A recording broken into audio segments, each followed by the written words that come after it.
안식일이 시작하는 첫 시간인데 아직도 바깥은 너무나 환합니다. 하나님께서 특별히 이 안식일 첫 시간에 이렇게 제가 한국을 떠나서 2주에 첫 번째 있었던 곳이 어디였냐면 캐나다 밴쿠버였어요. 근데 캐나다 밴쿠버도 여기랑 똑같이 여름이 되면 해가 지지를 않는 것입니다.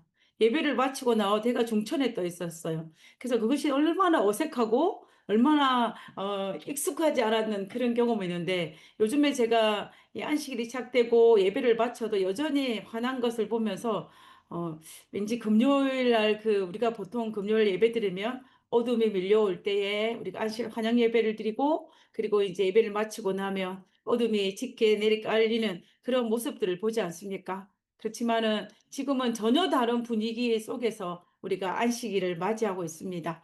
우리 이 시간을 기억하여서 또 우리 이 자리에 오신 우리 모두에게 하나님께서 약속하신 축복과 하나님 약속하신 그 은혜를 우리의 삶 속에 내려주셨기를 간절히 간구합니다. 저는 오늘부터 이 구약의 마지막 성경책인 이 말라기서에 대해서 몇 번을 나누어서 한번 살펴보고자 합니다. 우리가 성경에 보면은 하나님께 대해서 불평하고 하나님 사랑을 의심하고 또 하나님을 향하여 반기를 든 몇몇 인물들이 있습니다. 그 대표적인 사람이 아마 우리가 너무나 잘 알고 있는 요나일 것입니다. 요나 선지자는 하나님의 명령을 어기고 도망쳤죠. 그리고 하나님을 향하여 분노를 쏟아냈습니다. 그 요나뿐만 아니라 욥도 마찬가지예요. 욥도 끝까지 믿음을 지키기는 하였지만 그는 자기가 당하는 이 고난이, 내가 왜 이런 고난을 당하였는지, 하나님께서 왜 이 고난을 나에게 허락하셨는지를 이해하지 못해서 하나님 앞에 끊임없이 질문을 쏟아내는 것을 우리는 욥기서를 통해서 알 수가 있습니다. 그리고 하박국 선지자도 마찬가지죠. 하박국 선지자는 왜 악인이 복을 받고 의인이 고통을 당하는지 이해를 못했어요. 그래서 하나님 앞에 왜를 반복하면서 하박국 선지자가 하나님께 말하는 것을 볼 수가 있습니다. 시편의 기자들도 그런 내용이 있는 것을 볼 수가 있는데요. 그러나 우리는 이 성경책을 읽을 때에 욥이나 하박국이나 시편의 기자들을 살펴보면 마지막에 가서는 하나님의 뜻을 알고, 그리고 그뿐만 아니라 그로 말미암아 하나님을 찬양하는 것으로 마무리 짓는 것을 볼 수가 있습니다. 우리가 성경책에서는 요나의 경우에는 요나가 어떤 반응을 보였는지는 우리가 기록되어 있지는 않지만, 그러나 많은 학자들이, 그리고 또 우리가 이야기하는 마지막에는 요나가 하나님의 그 크신 사랑을 깨닫고 하나님 마음을 이해하고 하나님을 찬양했을 것이라고 확신합니다. 근데 오늘 우리가 다룰 이 말라기서에서는 요나 선자보다 더 하나님을 향하여 반기를 든 무리가 있었는데, 그들이 바로 이스라엘 백성들입니다. 저는 이 말라기서에 나타난 이것을 통하여서 이스라엘 백성들이 어떤 하나님을 향하여 반항하고 반기를 들고 했는지를 한번 살펴보기로 합니다. 우리가 말라기서를 간단하게 살펴보면 6가지 논쟁이 기록되어 있습니다. 6가지 논쟁. 논쟁이 기록되어 있는데, 이 논쟁의 과정을 가만히 살펴보면 하나님께서 말씀을 하십니다. 그러면 이 말씀을 듣고 이스라엘 백성들이 가만히 있는 것이 아니라 뭐냐면, 하나님께서 말씀하신 그 의견에 반대를 하면서 반기를 듭니다. 그러면은 그 이야기를 듣고 난 다음에 하나님께서 어떻게 하시냐면은 아주 인내심 있고 참을성 있게 이스라엘 백성들에게 예를 들면서 왜 너희들이 이렇게 했는지에 대해서 설명하는 것으로 합니다. 그래서 하나님이 말씀하시고 이스라엘 백성들이 반기를 들고, 그럼 또 하나님이 설명하시는 이런 패턴이 6번 반복되어서 기록되어져 있는 것이 말라기서의 구성인 것을 볼 수가 있습니다. 그래서 이 논쟁 6가지가 있는데요. 오늘은 그 논쟁 중에 첫 번째 논쟁에 대해 살펴볼 것이고, 그리고 이 말라기서의 전체적인 서론에 대해 살펴보게 될 것입니다. 결과적으로 오늘은 이 첫 번째 문제와 말라기서의 서론적인 부분을 우리가 이 시간 한번 살펴보기를 원하는 것입니다. 먼저 우리가 이 말라기서를 살펴보려고 하면은 이 말라기서의 역사적인 배경을 우리가 한번 정리를 해보고 가는 것이 필요합니다. 우리가 이 표는 이 이스라엘 백성들이 바벨론에서 멸망을 하고 바벨론 포로기가 있고, 그리고 포로로 잡혀갔다가 다시 본국으로 귀환하는 시대가 있습니다. 우리가 알다시피 그 어 586년에 우리가 유다가 망하고 바벨론으로 포로로 잡혀가지 않습니까? 그리고 난 다음에 시간이 지나고 난 다음에 이 오- 이스라엘 백성들이 고레스에 의해서 포로 석방령이 내려서 본국에 돌아오게 됩니다. 본국에 돌아오고 돌아오고 난 다음에 그들이 어떻게 하면 성전을 짓죠. 성전은 언제 건축이 되어지냐면은 BC 516년에 건축이 되어집니다. 그리고 난 다음에 이제 이 바벨론 포로가 1차, 2차, 3차에 걸쳐서 포로 석방령이 내리는데 이 3차 포로 석방령은 느헤미야가 BC 444년에 이제 포로 석방령에서 본국에 돌아오게 됩니다. 그리고 본국에 돌아오고 이 느헤미야가 총독으로 예루살렘에 왔다가 그리고 좀 시간이 지나고 난 다음에 다시 페르시아 땅으로 돌아갑니다. 그리고 또 시간이 지나고 난 다음에 시대가 지나고 난 다음에 다시 오게 되는데 우리가 이 느헤미야 13장을 읽어보면 느헤미야 13장에서는 느헤미야가 두 번째 예루살렘을 방문했을 때의 기록이 되어 있습니다. 근데 그때의 상황과 이 말라기서에 기록된 이 상황이 아주 흡사합니다. 그래서 우리는 대략적으로 이 말라기서가 BC 425년경, BC 425년 전후에 기록되어진 선지서가 말라기서라고 우리는 보고 있습니다. 그렇기 때문에 이 말라기서는 어디 있습니까? 프로기아니 시대가 지나고 난 이후라는 것을 알 수가 있죠. 그러니까는 결과적으로 보면은 예루살렘 성전이 지어진 지가 대략적으로 80년에서 90년 정도 지나고 난 때입니다. 그들이 이스라엘 백성들이 바벨론 포로로 돌아온 지 거의 100년이 지나고 난 다음이 말라기 선지자의 시대에 있다는 것을 우리가 알 수가 있습니다. 그래서 대충 우리가 볼 때 말라기는 이 구약의 맨 마지막 선지자인가 동시에 그리고 구약의 맨 마지막에 모든 역사에는 그 시대가 바로 말라기 시대인 것을 우리가 알 수가 있습니다. 자, 그러면은 우리가 이 시대 때에 살았던 이스라엘 백성들은 어떤 마음을 가졌을까요? 바벨론에서 포로로 생활했던 이스라엘 백성들의 마음속에는 그들의 마음속에 어떤 소망이 있었냐면은 항상 그들의 마음에 꺼지지 않은 소망이 하나 있었습니다. 그것은 뭐냐면 내가 지금 비록 바벨론에 포로 잡혀 와 있지만 언젠가는 내 고국으로 돌아가서 하나님의 허락한 성전을 재건해야 할 것이라는 그런 소망을 가지고 있었습니다. 그리고 그들이 그 예루살렘 성전을 회복할 뿐만 아니라 그리고 구약의 많은 선지자들이 예언했던 것처럼 이스라엘이 다시 회복할 것이고 그리고 그 다윗 시대 때에 누렸던 그 이스라엘의 황금기를 다시 회복할 수 있을 것이란 그 기대감이 있었습니다. 그리고 마침내 하나님께서 약속하신 하나님의 나라가 세워질 것이라는 그 기대감을 가지고 있었습니다. 그래서 이제 바벨론 포로 석방령이 내리자 그들이 그 꿈을 가지고 어디로 들어왔냐면 본국에 돌아온 것입니다. 1차 포로 석방에 내렸을 때 5만 명이 돌아왔습니다. 그리고 2차, 3차 때 또 더 많은 이스라엘 백성이 돌아왔습니다. 그들의 목적은 무엇이냐면 그들이 바벨론에서 다시 돌아올 수 있던 그 이유는 하나님께서 그들에게 약속하신 그 꿈을 다시 성취시키기 위해서 예루살렘 성전을 건축하기 위해서 그들이 돌아왔던 것입니다. 그래서 돌아오고 난 다음에 어떡합니까? 물론 예루살렘 성전을 건축하는데 스룹바벨 성전을 건축하는데 어려움이 있었던 건 사실입니다. 그러나 그럼에도 불구하고 516년에 성전을 건축했습니다. 그때에 하나님의 선자였던 학개오와 스가랴를 통하여서 이 스룹바벨 성전이 얼마나 큰 영광이 있을 것인지를 약속하셨습니다. 학개서 2장 9절에 보면 이 성전의 나중 영광이 이 성전이 어떤 성전이에요? 스룹바벨 성전이에요. 스룹바벨 성전이 이전 영광, 이전 성전, 나중 영광 어디냐면 예루살렘 성전입니다. 다윗 솔로몬이 지었던 그 예루살렘 성전보다 클 것이라고 선자를 통해서 말씀하셨습니다.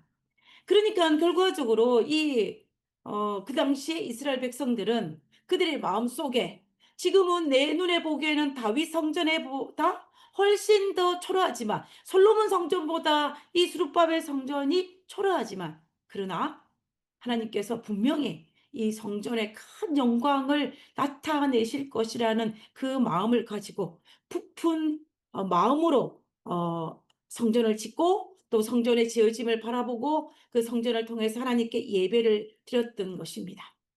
우리가 이 지도에 다시 보면요, 성전을 지나고 말라기사까지 대충 대략적으로 우리 그 기간을 살펴보면 80년에서 90년이 지났습니다. 많은 시간이 지났습니다. 그죠? 그렇게 성전이 완공된 이후에 이스라엘 백성들은 자신들의 삶을, 기대는 엄청 컸는데 자신의 삶을 되돌아보니까는 어땠느냐면 자신의 형편이 하나도 좋아지지 않았다는 것을 발견한 거예요. 하나님의 약속과 달리 그들이 살고 있는 현실은 너무나 힘들었습니다. 여전히 페르시아라는 거대한 나라에 조공을 바쳐야 됐어요. 자기의 나라가 독립하지 못한 상황이었습니다. 과거에 찬란했던 다윗 시대, 솔로몬 시대의 영광은 찾아볼 수가 없는 것입니다. 그때의 영광에 비하면 지금은 너무나 초라하기 짝이 없는 그런 상황이었습니다. 분명히 선자들이 예언을 했는데도 불구하고, 메시아가 도래할 것이라는 그 예언을 고대하면서 기다렸음에도 불구하고 여전히 그런 상황은 보이지 않는 것입니다. 예수님께서 재림하실, 초림하실 흔적도, 조짐조차도 보이지 않는 것입니다. 그리고 주변 국가들을 살펴보니까 그 주변 국가들이 이스라엘 민족을 굉장히 괴롭히고 있는 것입니다. 그렇게 되다 보니까 어때요? 먹고 살기가 굉장히 힘든 상황으로 닥친 것입니다. 미래가 암담한 상황이었다라는 것입니다. 이런저런 이유로 말미암아 이스라엘 백성들의 믿음은 점점 약해져 가고 있었던 것입니다. 그의 마음에는 낙담이 찾아왔고, 그리고 하나님에 대한 분노와 또 하나님에 대한 의심과 하나님께서 왜 이렇게 하실까라는 그런 이해하지 못하는 상황들이 왔다는 것입니다. 이스라엘 백성들의 마음속에 그 믿음이 점점 약해지고, 정말로 이 바람 앞에 바람이 불면 꺼져갈 것처럼 아주 약한 믿음으로 바뀐 것입니다. 이런 상황 속에서 이스라엘 백성들은 하나님의 포로 이전, 유다가 멸망하기 전에 했던 것과 마찬가지로 그들이 죄를 짓기를 반복했습니다. 물론 중간에 에스라가 와서 계획을 하고 했지만 또다시 시간이 지나면 그들이 다시 죄를 짓는 것이 이렇게 반복되어져 왔던 시간이었다는 것입니다. 그러므로 이런 시간을 겪으면서, 이런 현실을 겪으면서 하나님께서 말씀하신 말씀과 현실이 분리되는, 괴리되는 그런 상황 속에서 이스라엘 백성들의 신앙은 정말로 뜨뜻미지근한 신앙으로 바뀔 저 같다라는 것입니다. 그러나 그들이 어떻습니까? 여전히 그들의 마음속엔 부모 때부터 그의 조상 대대로 내려왔던 종교심은 남아있던 것입니다. 그래서 형식적으로 어떻게 했냐면 하나님께 제사를 드렸습니다. 오늘날 우리말로 하면은 아무런 열정 없이 습관적으로 교회에 나가는 것입니다. 그래서 그리스도인은 아니지만 교인의 모습으로 교회에 나가고 있는 상황이 바로 말라기 시대 때 이스라엘 백성들의 모습이었다라는 것입니다. 그래서 이 그들의 모습은, 말라기 시대 때 이스라엘 백성들의 모습은, 그들이 비록 삶은 하나님께 예배를 드리고 있지만 이방신을 섬겼던 이방인들과 별반 다르지 않는 그러한 모습을 하고 있는 상황이었습니다. 이스라엘 백성들은 점점 더 죄악에 깊이 물들어가고 있고, 또 이스라엘 백성들의 마음속에 하나님에 대한 믿음이 들어가져 가고 있을 때에 하나님께서는 마지막으로 구약의 마지막 선자 말라기 선자를 보내셨습니다. 그 말라기 선자를 통해서 경고하시고 또 메시지를 보냄을 통해서 그들이 다시 한번 돌아오라고 말씀하시는 것이 바로 말라기서의 기록인 것을 볼 수가 있습니다. 자, 그러면 이제 본문으로 들어가서요. 이제 첫 번째 논쟁인 이 하나님의 마지막 경고의 첫 번째 논쟁인 하나님의 사랑의 여부에 대해서 우리가 한번 살펴보기를 원합니다. 자, 말라기서 1장 1절과 2절에 있는 말씀입니다. 여호와께서 말라기를 통하여 이스라엘에게 말씀하신 경고라. 여호와께서 이르시되 내가 너희를 사랑하였노라. 하나님께서 말씀하시기를 내가 너희를 사랑한다라고 말씀하셨습니다. 사랑하여서 그러나 너희가 이르기를 주께서 어떻게 우리를 사랑하셨나이까 하는도다. 지금 우리가 이 본문에 있는 말씀을 가만히 살펴보면은 하나님께서 내가 너희를 사랑하였노라. 내가 너희를 사랑한다. 내가 너희를 정말로 사랑한다라고 말하니까 이스라엘 백성들이 뭐라고 대답했냐면요. 하나님, 우리를 사랑하시는지 정말 모르겠다는 이야기예요. 하나님, 지금 우리의 모습을 보십시오. 하나님께서 우리를 사랑하신다면 우리가 이 모습으로 있다는 것이 가능합니까? 하나님이 우리를 사랑한다는 증거가 없습니다. 하나님이 나를 사랑하지 않는 것 같습니다. 라고 이야기하는 거예요. 한마디로 말하면 하나님께서 우리를 사랑한다는 것에 대해서 이스라엘 백성들은 의심을 품고 있는 것입니다. 하나님께서 우리를 사랑하지 않는다라고 반론을 제시하는 것과 같다라는 것입니다. 하나님께서는 자신에게 하나님이 나를 사랑하지 않는다고 반론을 제시하는 이스라엘 백성들을 향하여 뭐라고 이야기했냐면 나 여호와 말하노라 에서는 야곱의 형이 아니냐 그러나 내가 야곱을 사랑하였고 라고 이야기합니다. 여기에서 하나님은 형 에서의 후손인 에돔 족속에 대한 이야기를 이제 3절에서 이야기하면서 이 에서를 미워하시고 다시 말하면 에서의 후손인 에돔 족속은 미워하시지만 그 동생 야곱의 후손이었던 이스라엘은 사랑하셨다라고 말하는 것입니다. 우리가 창세기로 돌아가서 살펴보면은 이 에서는 실제적으로 장자입니다. 그래서 장자였기 때문에 이 에서가 언약적인 관계를 볼 때는 이 장자권을 계승해야 될 사람이면은 틀림이 없습니다. 그런데 하나님께서는 이 장자권을 에서에게 주지 아니하시고 누구에게 줬냐면 야곱에게 줬습니다. 그래서 우리가 이 사실을 이야기를 하면서 하나님께서는 이스라엘 백성들에게 야곱을 언약의 계승자로 삼으신 것은 너희를 사랑한 너희에게 은혜를 베푸셨다라는 것을 상기시켜 주고 있는 것을 우리가 볼 수가 있다는 것입니다.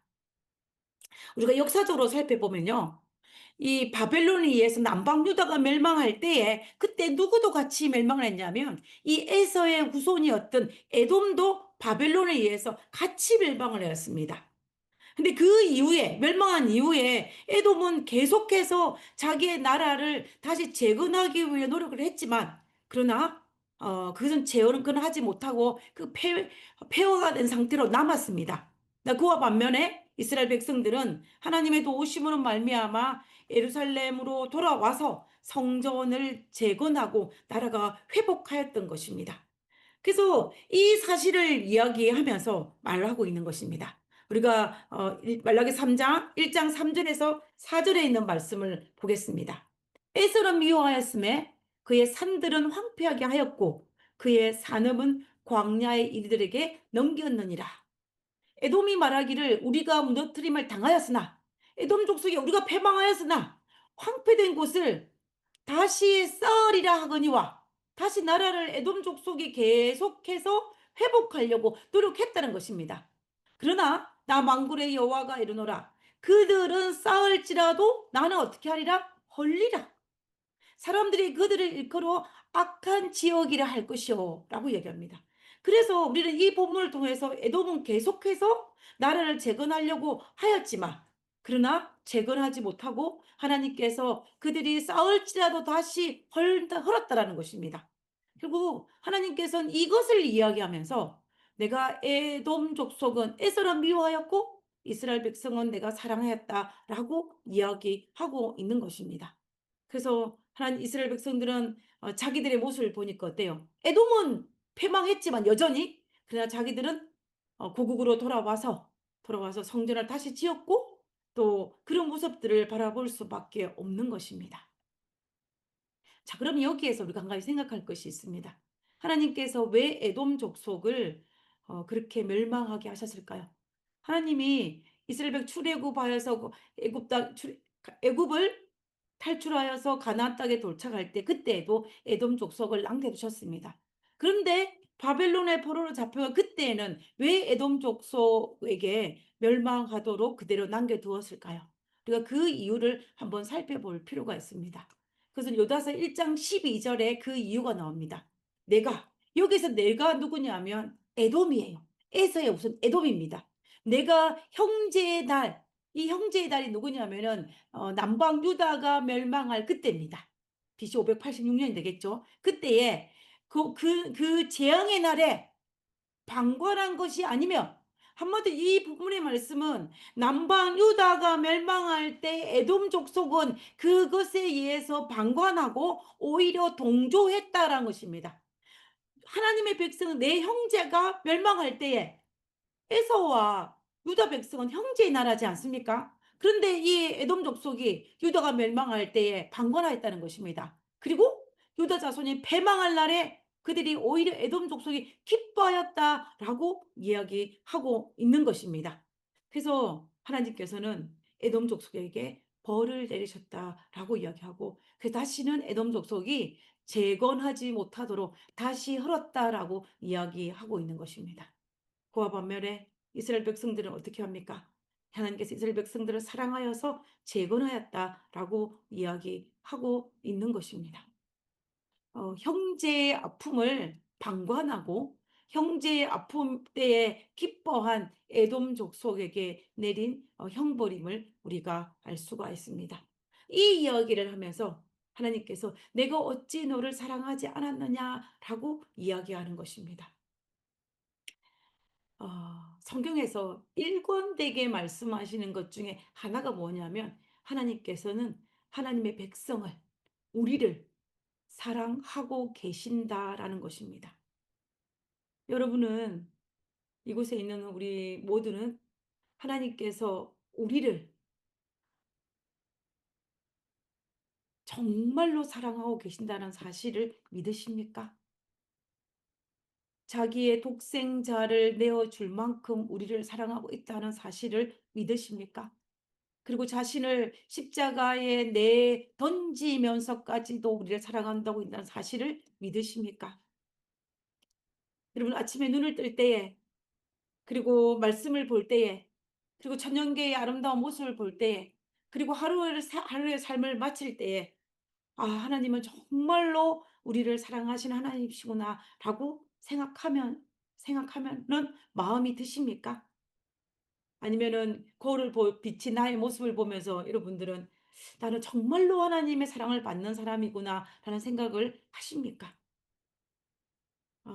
제가 유골이 되면서 제가 요즘에 저희 집 뒤뜰에 백야드에 야채들을 이제 여기저기 심어 두었는데요. 제가 그동안 날씨가 추워 가지고 이 야채들이 자라지를 못했습니다. 그런데 인제 하나님께서 날씨를 따뜻하게 하심으로 말미암아 이 야채들이 이제 성장하기 시작했어요. 그래서 저는 이 야채를 바라볼 때 제가 제 마음에 굉장히 희열을 느낍니다. 이 야채들을 보면 제가 마음이 굉장히 기뻐요. 그래서 제가 아침에 일어나서 하루에 꼭 한번 아침에 나가 가지고 야채들이 어떻게 잘 자라고 있는지 전체적으로 다 스캔을 합니다. 그리고 밖에 나갔다가 저녁에 들어오면, 저녁 집에 들어오면 또 이제 처음부터 끝까지 한번 쫙 스캔을 해요. 그래서 저는 사실은 밭에 할 일이 지금은 별로 없습니다. 자동으로 스프링클러가 물을 주고, 그리고 이 낙엽을 다 덮어 놨기 때문에 풀이 나오지 않습니다. 그래서 특별히 할 일은 없는데, 제가 이 야채들이 어떻게 잘 자라고 있는지, 그리고 또 그 사이에 공작새가 와서 이 야채들을 좀 해치지는 않았는지, 두더지가 와 가지고 이 뿌리를 들추지는 않았는지를 처음부터 끝까지 한번 쫙 스캔을 하는 것입니다. 제가 그렇게 하는 것들을 바라보면서 제 마음속에 어떤 마음이 드냐면은 이 야채들을 향하여 굉장히 사랑하는 마음이 드는 거예요. 그리고 이 야채들이 보면서 제가 굉장히 행복한 것입니다. 제가 저의 모습을 바라보면서 '이런 야채들도 내가 이렇게 사랑하는데 하나님은 우리를 얼마나 사랑하실까.'라는 생각을 하게 되었어요. 1년 있다가 없어지는 이 야채들도 제가 이토록 사랑하면서 보고 또 보고 한다는 것입니다. 근데 이 야채들이 제가 오늘 찍은 사진이에요. 이렇게 잘 자라는 사진도 있어요. 아주 잘 자라는 것도 있는데, 근데 문제는 뭐냐, 어떤 야채들은 이렇게 안 자랐어요. 똑같은 날 한 날 심었는데도 어떤 야채들은 이렇게 잘 자랐고 어떤 야채들은, 어떤 고추는 이렇게 안 자란 것입니다. 고추뿐만이 아니라 다른 야채들도 어떤 거는 잘 되고 어떤 것들은 안 돼요. 근데 이런 모습들을 살펴보면서 제가 잘된 것만 좋아하는 것이 아니라 잘 되지 않고 여전히 비실비실하는 이런 식물들을 보면서도 '왜 그럴까.'를 보고 또 보고 살피는 것입니다. 그래서 제가 이 모습들을 살펴보면서 하나님께서도 우리를 향하여 우리를 동일한 마음을 가지고 계신다는 것입니다. 하나님의 사랑받는 백성들뿐만 아니라 여전히 모난 우리들의 모습들도 여전히 하나님께서 살피고 살피시면서 도대체 무엇이 부족하지, 왜 이렇게 자라지를 못하는지를 살피기를 반복하신다는 것입니다. 그래서 하나님은 우리를 정말로 사랑하고 있다는 사실을 저는 저의 모습을 보면서 부인할 수가 없는 것입니다. 그래서 우리는 우리의 모습이 어떠하든지 간에 하나님께서 우리를 사랑하시면은 부인할 수가 없습니다. 그래서 우리는 아침에 일어나서 오늘 하루 하나님께서 나를 사랑하심으로 나에게 베푸신 그 사랑에 감격하면서 기뻐하면서 우리가 살아야 됩니다. 우리는 하나님의 사랑에 조금도 의심을 하면은 안 됩니다. 그런데 우리가 이 사실은 너무나 확실한데요. 하나님께서 우리를 사랑한다는 사실은 너무나 확실합니다. 그런데 우리가 살아가는 이 현실은 어떻습니까? 이 현실은 그렇게 만만하지 않습니다. 이스라엘 백성들이 바벨론의 포로로 잡혀있는 그들의 현실과 우리의 현실은 별반 다르지가 않는 것입니다. 우리가 다음 주 이 교과책에 나오는 이 문구가 있는데, 이 문구가 이런 문구가 있습니다. 롯의 시어머니였던 나오미에게 닥친 고난에 대한 이야기를 하면서 우리의 삶에 대한 고난을 이렇게 표현을 했더라고요. 우리의 미래는 어둡고 생계는 들판 기퉁이에서 떨어진 것을 주워 담으며 이어나가고, 우리가 살아가는 것이 겨우 들판 기퉁이에서 떨어진 조그마한 것을 주워 가지고 겨우겨우 이어나가는 삶이라는 것입니다. 그리고 망가진 세상에서 어쩌다 발견하게 되는 부스러기 같은 기쁨을 바라보며 살아가고 있는 것이 우리의 삶이라고 표현을 했어요. 제가 이 표현이 너무 시적이고 문학적으로 적어서 우리가 잘 이 본문의 의도를 잘 모르겠지만은, 그러나 이 본문이 의도하고 있는 것은 뭐냐면 우리의 삶이 이처럼 부스러기 같은 기쁨을 바라보면서 겨우 나의 생명을 연장해 가는 그러한 삶을 살고 있는 아주 버거운 삶이라는 것을 이야기해 주고 있는 것입니다. 그래서 우리는 정말로 버거운 삶 속에서 정말로 그 말라기 시대의 이스라엘 백성들처럼 '하나님이 정말로 나를 사랑하는 것이 맞습니까? 내가 정말로 하나님의 자녀 맞습니까? 도대체 하나님이 우리를 사랑하시고 내가 하나님의 자녀라면 내 삶이 왜 이렇게 팍팍하고 어렵고 힘든 일이 연속입니까?' 라고 토해낼 수 있는 그런 현실이라는 것입니다. 그래서 우리는 이런 삶을 살아갈 때 말라기 선지자가 살았던 그 시대의 이스라엘 백성들처럼 우리 마음이 어떤 마음이 듭니까? 하나님의 사랑에 대해서 의심하는 유혹을 받을 때가 있다라는 것입니다. 그런 유혹의 마음이 우리의 마음속에 밀려올 때 여러분은 어떻게 하십니까? 저는 고개를 이렇게 막 흔들면서 아니라고, 아니라고 그렇게 제 자신을 위로합니다. 어. 오늘날 우리의 삶과 말라기 시대의 삶은 굉장히 버거운 삶이었습니다. 이 사람들은 바벨론에서 정말 예루살렘의 성전을 짓기 위해 부푼 꿈을 가지고 온 자들이었습니다. 그죠? 그래서 나름대로 그들은 아주 열정적인 신앙을 가지고 있는 사람들이었습니다. 아주 열정적인 신앙을 가지고 있는 사람들이 바로 그들이었다라는 것입니다. 그들이었는데 그때에 그들이 그때에 뭐라고 이야기하냐면은 그렇지만은 그들이 열정적인 신앙을 가지고 왔는데, 근데 그들이 지금의 상태의 신앙은 어떤 신앙이었습니까? 아주 냉랭하고 하나님의 사랑을 의심하는, 또 마치 의심의 상황에 넘어서서 하나님께 하나님을 향하여 반기를 들고 하나님을 향하여 향변할 정도까지 변했다는 것입니다. 그 이유가 무엇이었냐면 그들의 삶이 비참한 삶이었기 때문이었습니다. 한마디로 말하면 오늘 하루 먹고 살기가 힘들었기 때문에 그렇게 된 것입니다. 그래서 하나님은 분명히 엄청난 약속을 주셨음에도 불구하고 시간이 많이 지나서 10 년이 지나고 20 년이 지나고 30 년, 40 년, 80 년이 지남으로써 그들의 그 마음은 약해지고, 그 약해진 마음으로 인해서 마침내 하나님에 대한 약속에 대한 의심을 품는 그런 마음을 가진 것입니다. 조금만 더 기다리면 하나님의 약속이 성취되겠지라고 자기 자신을 다독거렸지만, 그러나 그 시간이 조금 지남에 따라서 그들의 믿음은 점점 약해져 가고 있는 것을 우리가 볼 수가 있는 것입니다. 어 자, 그때에 하나님께서는 하나님께서 말씀하시기를 뭐라고 말씀하시냐면 "나 여호와가 말하노라, 에스는 야곱의 형이 아니냐? 그러나 내가 야곱을 사랑하였고 에서를 미워하였으며 나의 산들을 황폐하게 하였고 그의 산업의 광야의 이리들이 넘겼느니라." 하고 그 비유를 설명하신 것입니다. 제가 이 비유를 다시 한번 살펴보면은 우리가 사실은 에서와 야곱을 다시 한번 비교를 해 보겠습니다.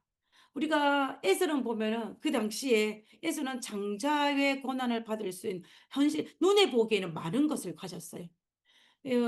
에서는 사냥꾼이었기 때문에 힘도 셌을 것이었습니다. 용기도 많았을 것이고 건강미도 넘쳤을 것입니다. 거기에다가 특별히 뭐예요? 그의 장자권을 넘겨줄 아버지의 사랑을 독차지했습니다. 그런데 그와 반면에 야곱은 어땠냐면, 야곱은 홍해에 비해서, 에서에 비해서 연약하고 소심했을 것입니다. 그리고 그의 아버지의 사랑을 받지를 못했습니다. 그럼에도 불구하고 하나님께서는 어떻게 했냐면 그 장자의 고난을 에서에게 주지 아니하고 야곱에게 줬다는 것입니다. 이 말을 반복해서 말하는 하나님의 의도가 있습니다. 그 의도는 뭐냐면은 너희가 이 세상 관점에 보았을 때는 그 은혜를 받을 수 없는 상황이었지만, 남들이 볼 때는 변변치 않고 자랑할 것이 하나도 없는 상황이었지만, 그러나 하나님께서 내가 너를 사랑함으로 말미암아 내가 장자의 권한을 줬다라는 것을 반복해서 말하고 있다라는 것입니다. 우리가 에서의 야곱의 생애를 묵상해 보면은 하나님의 사랑을 받았음에도 불구하고 그의 삶이 평탄한 삶이었습니까? 야곱은 하나님께서 분명히 야곱을 사랑했다라고 이야기했어요. 그죠? 그런데 우리가 야곱의 생애를 기억하지 않습니까? 야곱의 생애를 기억하는데 야곱의 생애는 결코 평탄한 삶이 아니었습니다. 야곱이 애굽의 바로 앞에 자기를 소개할 때 뭐라고 소개를 했냐면 이렇게 소개를 했습니다. 야곱이 바로에게 아뢰되 내가 내 나그네 길의 세월이 130 년이니라. 내 나이가 얼마 못 되니 우리 조상의 나그네 길 연주에 미치지 못하나. 그다음에 중요해요. 그렇지만 짧은 세계를 살았지만 그러나 나는 험악한 세월을 살았다라고 이야기합니다. 야곱은 분명히 자기 입으로 자기가 험악한 세월을 살았다라고 이야기해요. 우리가 창세기를 통해서 바라본 야곱의 생애는 정말로 험악한 생애를 살았습니다. 그러나 하나님께서는 그를 뭐라고 했습니까? 내가 야곱을 사랑했다라고 이야기했습니다. 그리고 우리는 이 성경에 있는 전체적인 것을 살펴볼 때에 그 어느 누가 하나님께서 야곱을 사랑하지 않았다라고 감히 말할 수 있겠습니까? 그 말은 하나님께서 분명히 야곱을 사랑했습니다. 물론 그의 삶이 험난한 세월이었지만, 그리고 이 야곱의 아들이었던 요셉도 마찬가지입니다. 요셉도 형들에게 팔려서 애굽의 노예로 팔려가서 11년 동안 노예 생활을 했고, 그리고 억울한 누명을 쓰고 감옥에서 2년 동안, 그 지하 감옥에서 2년 동안 있었습니다. 세상에 이렇게 억울한 사람이 또 어디에 있겠습니까? 그러나 우리가 창세기를 통해서 바라본 요셉의 생애를 볼 때에 우리는 그 어느 누구도 하나님께서 요셉의 삶을 통해 볼 때에 하나님께서 요셉을 사랑하지 않았다라고 말할 수 있는 자가 아무도 없을 것입니다. 그렇다면 말라기 시대에 살았던 이스라엘 백성들처럼 오늘날 우리의 삶이 비록 어렵다 할지라도 우리는 하나님의 사랑을 의심할 수 있다 없다? 없다라는 것입니다. 그렇기 때문에 우리는 하나님께서 야곱을 사랑하셨고 하나님이 요셉을 사랑한 것을 믿는다면 우리는 하나님께서 우리를 사랑하고 있다는 사실을 믿어야 합니다. 그런 마음이 의심이 드는 마음이 우리의 마음속에 들지 않도록 해야 됩니다.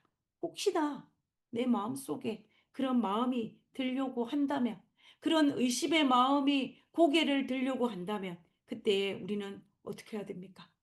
광야에서 그들이 불뱀에 물렸을 때에 장대에 달린 구리뱀을 바라본 것처럼 예수님을 바라봐야 됩니다. 로마서 5장 8절에 우리가 죄인 되었을 때에 그리스도께서 우리를 위하여 죽으심으로 하나님께서 우리에 대한 자기의 사랑을 확증하셨다라고 이야기했습니다. 하나님께서 우리를 어떻게 사랑하시는지를 십자가를 통하여서 드러내셨다는 것입니다. 십자가를 통하여서 확인시켜 주었다라는 것입니다. 그렇기 때문에 우리는 예수님 앞으로 십자가 앞으로 달려가야 합니다. 하나님의 사랑을 십자가를 통하여서 우리의 마음속에 의심이 들 때 그 의심을 내려놓고 하나님에 대한 사랑을 확신을 가져야 됩니다.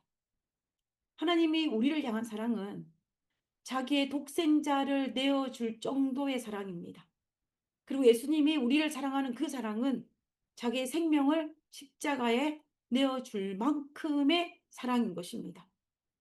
그래서 우리가 거기 땅에 살면서 야곱처럼 험악한 세월을 살 수도 있습니다.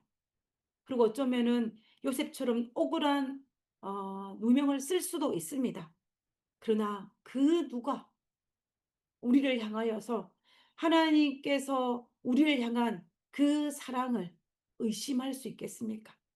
다시 말하면 하나님을 향한 우리를 향한 하나님의 사랑이 결코 끊어질 수 없다는 것입니다. 하나님께서 우리를 향한 사랑은 변하지 않는다라는 것입니다. 그렇기 때문에 우리는 하나님의 사랑을 붙든 삶을 살아야 한다는 것입니다. 우리는 이 사실을 믿고 정말로 매일의 삶이 어떠하든지 간에 그 사랑 때문에 감격하고 그 사랑 때문에 기뻐하며 그 사랑 때문에 감사하는 생애를 살 수 있어야 합니다. 며칠 전에 어 저희 집 가장 가까운 곳에 산불이 났어요. 여러분 혹시 아시는 분이 계시는지 모르겠습니다. 지금 이 지도에서 보면은 이 별표가 있는 부분이 이 끝부분에 제가 살고 있는 집이에요.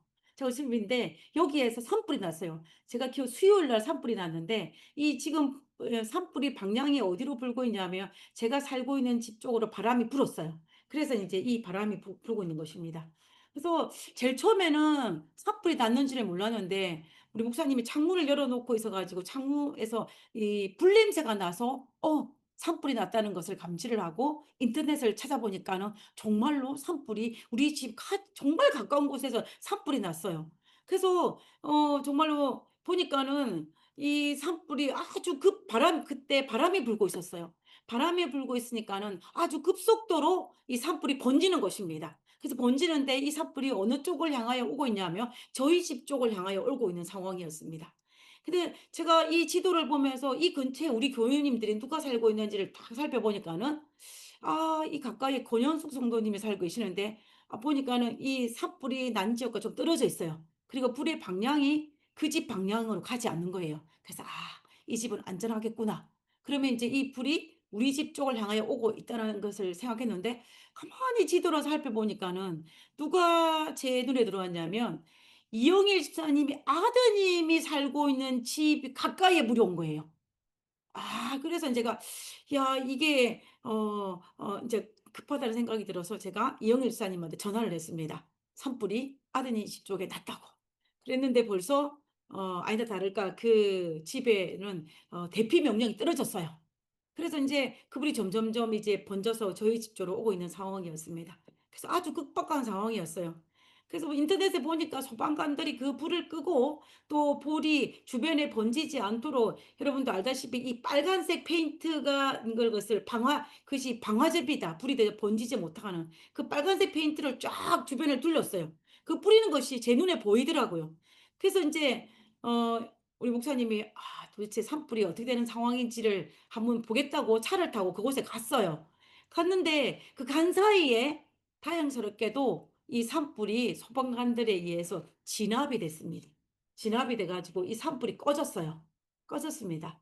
다행히 집도 타지 않고 약간의 그 야산만 타고 이제 그 많은 피해를 보지 않고 꺼졌습니다. 그랬더니 이 산불 난 주변에 살고 있었던 사람들의 마음이 얼마나 감사하고 기뻤겠습니까? 그죠? 그때 불이 꺼졌는데 한 집의 모습이 이렇게 바뀐 거예요. 지금 이 집이 이렇게 보면 잘 보이지 않으시죠? 자, 정면에 보면 이렇게 된 것입니다. 어떻게 된 건지 보이십니까? 이 그 산불이 번지지 못하도록 빨간색 페인트 색깔인데, 빨간 이 방화제죠. 이거를 뿌렸는데 어디에 뿌렸냐면은 이 집으로 뿌린 거예요. 이게 불이 이 집 가까이에 왔다는 소리입니다. 그래서 이 집에 페인트를 뿌린 거예요. 다행히 불은 이 집 가까이 오지 못하고 불은 꺼졌어요. 그래서 이제 근데 이 불이 꺼지고 나니까 이 사람을 보니까 어때요? 이 집 주인이 보니까 자기 집에 빨간색 페인트로 파킹장도 자동차도 지붕도 다 빨갛게 칠해진 것입니다.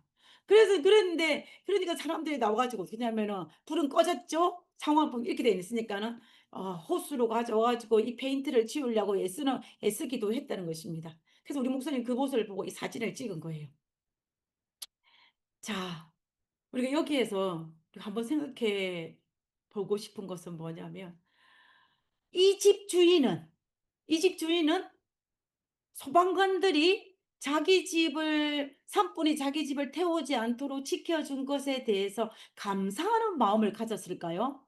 아니면 우리 집에 하필이면 다른 집도 아니고 우리 집에 이 빨간색 이 방아제를 뿌려 가지고 우리 집이 이 모양 이 꼴이 된 것에 대해서 소방관을 원망하는 마음이 생겼을까요? 제가 그 집 주인의 마음이 어떤 마음인지는 잘 알지 못하겠습니다. 그래 여러분 그 집 주인은 어떤 마음이 생겼을까요? 어 정상적인 마음을 가졌다면 산불에서 우리 집을 지켜준 이 소방관들에 대해서 고마운 마음, 감사한 마음을 가져야 하지 않겠습니까? 당연히 그 마음을 가져야 되죠. 그죠?